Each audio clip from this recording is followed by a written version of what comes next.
Hi, I'm David Weck, and today I want to talk to you about locomotion, specifically running as fast and as efficiently as possible, and even walking stronger. To do this, we use something called the head over foot technique, and I'm going to teach you an exercise in this video that is the most productive ground-based balance training exercise you can do because it enhances locomotion at the most fundamental level. It's all about balance. Running and walking are 1 foot at a time. In order to find balance on 1 foot with a neutral spine, the head has to be aligned directly over that foot. So my foot on the ground and my head have to have perfect alignment if I have a neutral spine in order for me to balance. And you can test this for yourself by just standing normally. Don't move your head and try and lift your foot. You'll find that you don't have balance. Now, runners, many of them simply don't do this. They're not patterned to do it optimally. So they land without their head over their foot, and that means they don't have balance, and it means that the forces can't transmit through the body cleanly. There's compensation. Repetitive stress is the result, injury, pain, etc. Walking, almost everybody walks without landing head over foot. And if you take 5,000 steps a day, eventually it's going to get you. All of that compensation gets funneled down to the lower back, and 80% of people have back pain. Is it any wonder? Walking and running, we can make this fundamentally better with the head over foot technique. So, we've established that to balance on 1 foot, you need the head directly over that foot. We define that foot as the full foot. It's full because it's on the ground supporting you.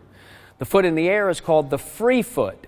That's the free foot, and I have to get to that foot, and I have to land with my head over that foot. Now, the key to that is side bending. Side bending is the key to rotational power. It is the key to optimizing extension and flexion in the body. Side bending is the great untapped resource that most don't know about. It's the key, side bending. We have something called the spinal engine because the spine is curved. When you side bend, it creates rotation. Think about throwing a baseball without side bending if you were just rotating. So if you can't side bend, you can't have power. It's actually bad for the spine to rotate without side bending. Hitting, throwing, any athletic movement, you have to bend to rotate with power. It's the same for running and the same for walking.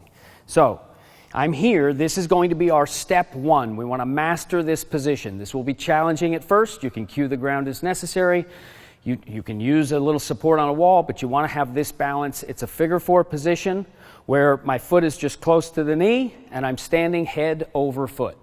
Position 2 looks like this.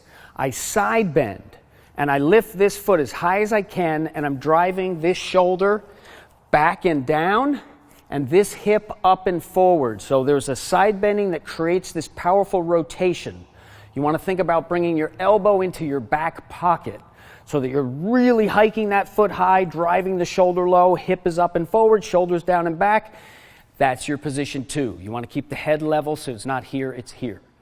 So I start in position 1, I demonstrate balance. I get to position 2, I demonstrate control and balance. Now I step out, exaggerating, on a 45-degree angle, and I land with my head over my foot, and now, zoom, position 3 turns into position 1 on the other side, and it's that boom, that unwinding the coil into this neutral position that gives me this tremendous power, and I've landed with balance.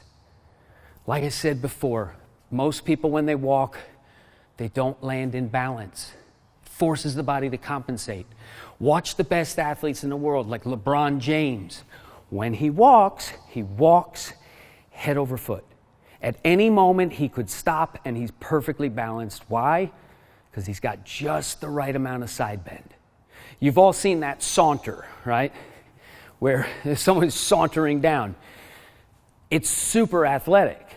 The trick is you don't want to be socially awkward, so you find the fine line where you can land head over foot, and it looks normal.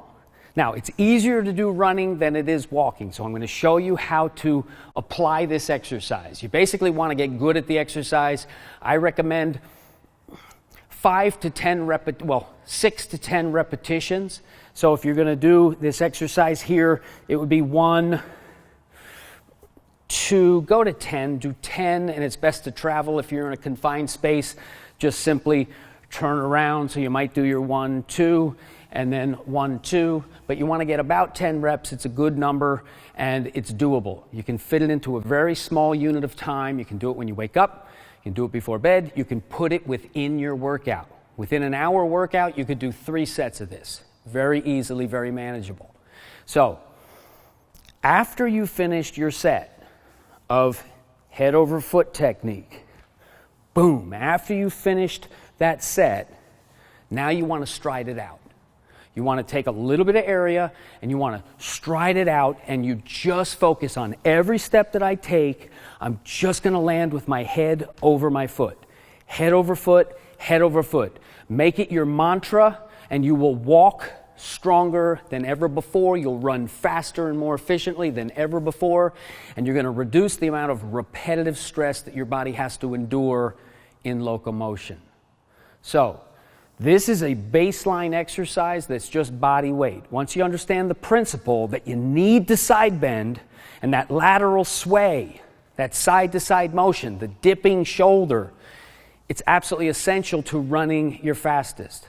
The degree of lateral sway is just dependent upon the width of the stride. So if I stride on the center line, the head doesn't move side to side, but I still have the shoulder side bending, because that's what powers rotation.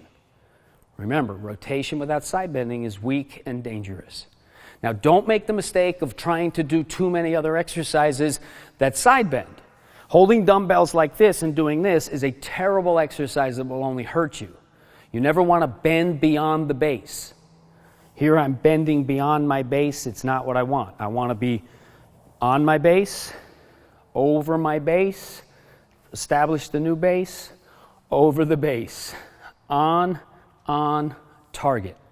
So, like I said, do sets, 10 repetitions, as many as you can do. You can do this every single day. Read your own body. If you start to get sore, it starts to feel funny, take a day off. But as many reps as you can. Get very good at this exercise, and then stride out head over foot. If you're a runner, run consciously landing head over foot for at least a portion of your run. Test it on a staircase. Go to a staircase and walk the staircase landing head over foot. Then walk the staircase not head over foot. Square and plumb, the way that some might teach you. We want to be square. No, we don't. You will notice a dramatic difference on a staircase where it's just amplifying or magnifying the effect of the efficiency of head over foot. So I hope I've inspired you to adopt the technique and learn it, because every single step you take will be stronger as a result. Test it for yourself, master the movement, and tune in for more. There's a lot coming with the head over foot technique.